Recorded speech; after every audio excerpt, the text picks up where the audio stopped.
ఏపీలో ఎన్నికలు ఎప్పుడెప్పుడా అని ఎదురు చూస్తున్న వాళ్లకు ఈసీ ఓ ప్రకటనలు తెలిపాయి. మార్చి మొదటి వారంలో సార్వత్రిక ఎన్నికల షెడ్యూల్ విడుదల కానుంది. 6-7 దశల్లో ఎన్నికలు జరిగే అవకాశం ఉందని ఈసీ వర్గాలు ఓ ప్రకటనలో తెలిపాయి. లోక్సభతో పాటు ఏపీ, అరుణాచల్ ప్రదేశ్, ఒడిశా, సిక్కిం అసెంబ్లీ ఎన్నికలు జరగనున్నట్లు ఎన్నికల కమిషన్ స్పష్టం చేసింది.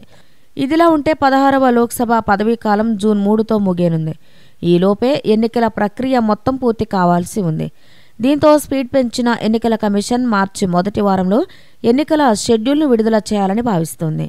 కాగా ఇప్పటికే ఆయా రాష్ట్రాలకు సంబంధించిన సీఈఓలతో పలుమార్లు సమావేశాలు నిర్వహించిన ఈసీ ఫైనల్గా ఈ నిర్ణయానికి వచ్చింది.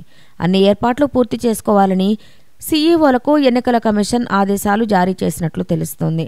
ఇటీవల జరిపిన చర్చల్లో సమస్యలన్నీ కూడా ఓ కొలికి తెచ్చే ప్రయత్నాలు చేయడం జరిగింది.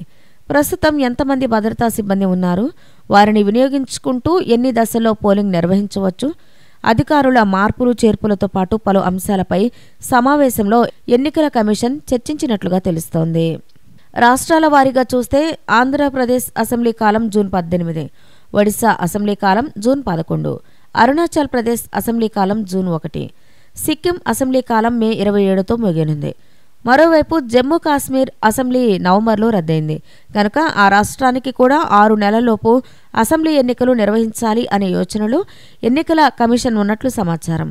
2019లోకి అడుగుపెట్టడంతో ఆంధ్రప్రదేశ్లో పొలిటికల్ హీట్ మరింత పెరిగిందనే చెప్పుకోవచ్చు.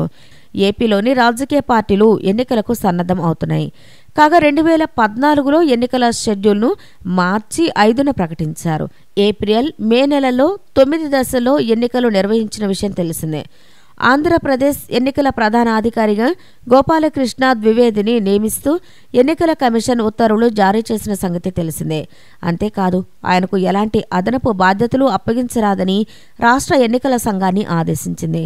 ఏపీ ప్రధాన ఎన్నికల అధికారిగా ఉన్న సిసోడియాను ఆకస్మికంగా బదిలీ చేసి ఆయన స్థానంలో గోపాలకృష్ణ ద్వివేదిని నియమిస్తూ ఎన్నికల కమిషన్ ఉత్తర్వులు జారీ చేయడం జరిగింది. ఈ వీడియో కనుక మీకు నచ్చినట్లయితే లైక్ చేయండి, షేర్ చేయండి. ఇలాంటి లేటెస్ట్ వీడియోస్ కోసం మా ఛానల్ని సబ్స్క్రైబ్ చేసుకోండి.